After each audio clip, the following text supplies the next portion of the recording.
Is pride the companion of ignorance? Is pride the companion of ignorance? Get with me. 1 Timothy 6, verse 4. 1 Timothy 6, 4. He is proud, and then notice what it immediately says. And he is proud, knowing nothing, but doting about questions and strifes of words, whereof cometh envy, strife, railings, evil surmisings.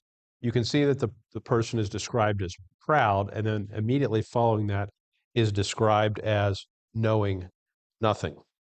Yet Proverbs 26, verse 12. There's a phrase that appears several times in the scriptures, and the phrase is wise in his own conceit. We'll see that first in Proverbs chapter 26 and verse 12. Proverbs 26, verse 12.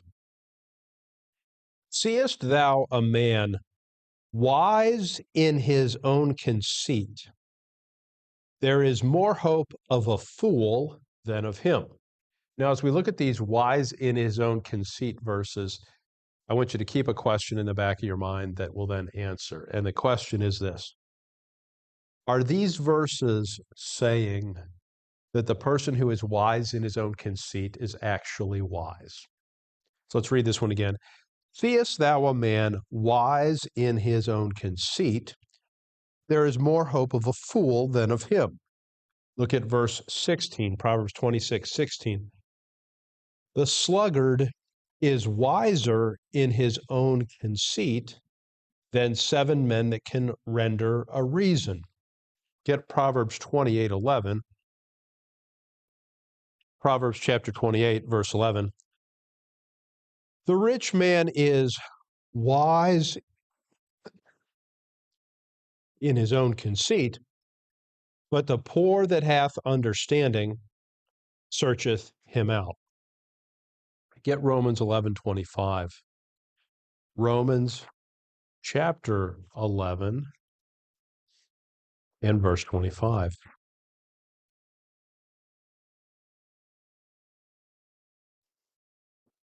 For I would not, brethren, that ye should be ignorant of this mystery, lest ye should be wise in your own conceits, that blindness in part has happened to Israel until the fullness of the Gentiles be come in. Get one more, Romans 12, verse 16. Romans 12, 16. Be of the same mind one toward another. Mind not high things, but condescend to men of low estate. Be not wise in your own conceits. So when these several verses talk about someone being wise in his own conceit, is the person actually wise? And the answer is they're not.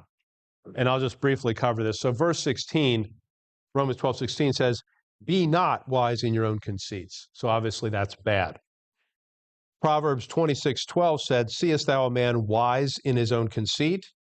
There is more hope of a fool than of him, meaning that a fool is better off than someone who is wise in their own conceit. Proverbs 26, 16, the sluggard is wise in his own conceit than 7 men that can render a reason.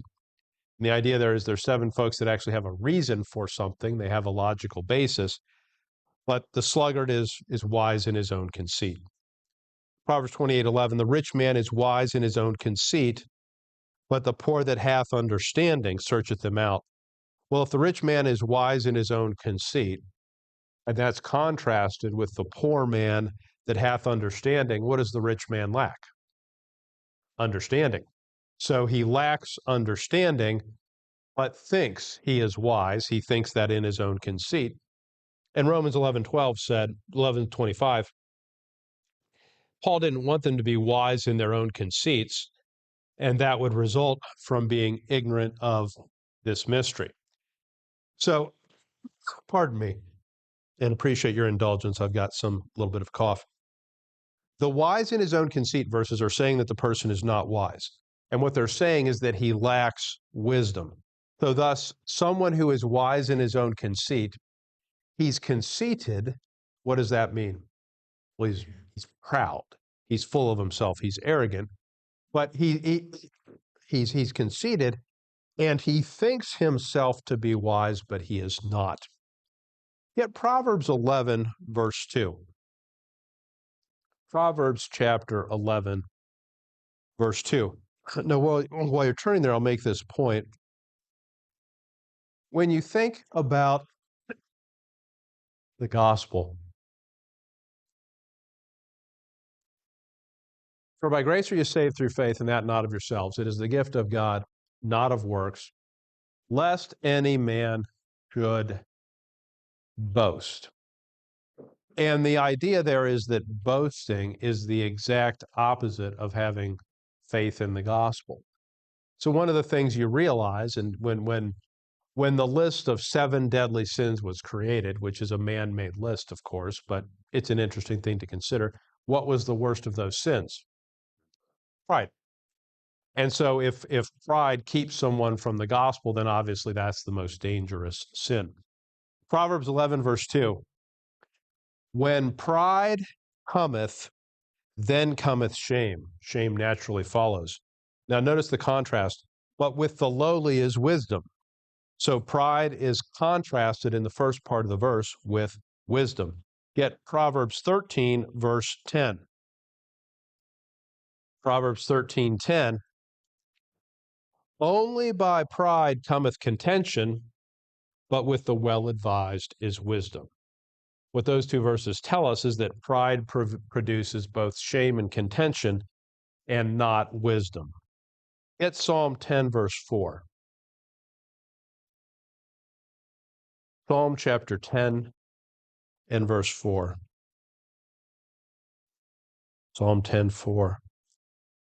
The wicked, through the pride of his countenance, will not seek after God. God is not in all his thoughts. Well, the wicked, because of his pride, will not seek after God. If he's not seeking after God, what is he not going to possess? He's not going to possess wisdom. So back to our original question, is pride the companion of ignorance? And the answer to that is yes. A couple things about that. The first thing that tells you is that when you're lifted up with pride, it's going to be a barrier to your own understanding. Those numerous verses that talked about wise in his own conceit, the person had pride and they thought themselves to be wise, but they were actually the opposite of wise. The other observation I'll make before we move on is that one of the things that just happens is you've probably observed this in life. There is often an inverse correlation between how wise people think they are and what they really are. I don't know if you've observed that or not, but that is the result of the wise in his own conceit dynamic. The Bible is the best, the most informative psychological text that exists. If you want to understand human nature, the answer is not psychology. The answer is understanding what the Scriptures say about human nature.